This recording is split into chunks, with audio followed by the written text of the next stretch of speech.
Jeremy Rashad Brown. I am from Waxahachie, Texas. 17 years ago, I went to UT where I majored in American Studies and Music Business.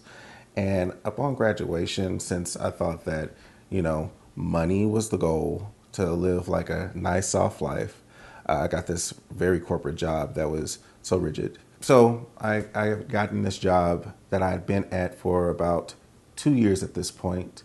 And so since I was a natural food grocery representative, I would have to go into a lot of the natural grocery stores. And so there was this buyer that I had to meet with for the very first time that I had not met before. So I went into his office really gung-ho, and this buyer, who pretty much holds the cards for my quota, is saying language that just didn't hit with me and actually was quite harmful. He's just liberally throwing around the F word in front of me, not knowing that I am a queer man, then directly talking about how basically I'm a credit to my race. He didn't say that verbatim, but he implied it. I just felt sunken because I couldn't move. Even though I really wanted to, I couldn't move.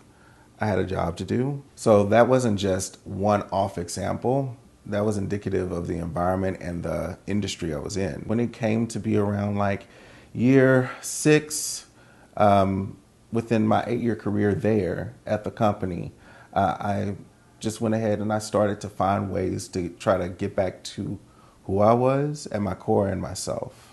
And that was being a very creative person. So I actually started to take acting classes. From acting classes, I started doing some film work, being on sets, learning sets, and things of that sort. Got into the local Austin, Texas community theater scene, which is vibrant, talented, and brilliant, and so nurturing and safe and accepting.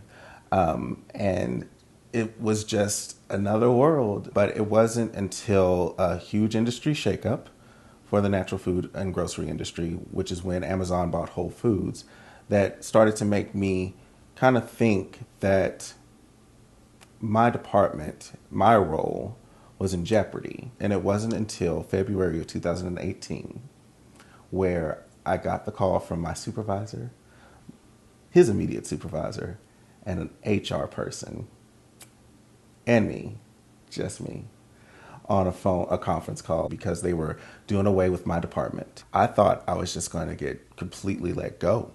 But when they offered me the lateral position in that moment, I said, okay, well, no, I don't have to go. So yeah, I need my benefits. I need to eat. I want to have a roof over my head.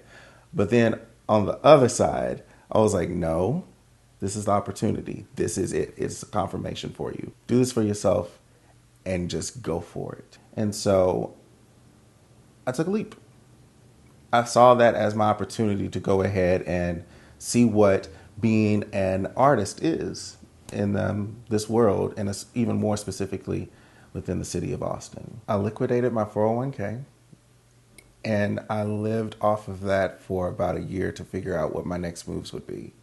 And it didn't take me long, because around the 3rd month of being quote unquote unemployed or being a full-time artist, I became an entrepreneur. And so June 2018, I formed my now production company, Brown Boy Productions, in order to uplift the marginalized voices and the historically underrepresented with them recounting their own stories. Nowadays, I reflect back on that meeting with the guy just freely throwing around the F word and having a lot of racial microaggressions toward me. Now, the meetings I have and the conversations that we have and the non-harmful language or the consensual language that we have within our conversations, it's like night and day. And so sometimes I look back at that me and wish that this me, the one currently sitting in this chair,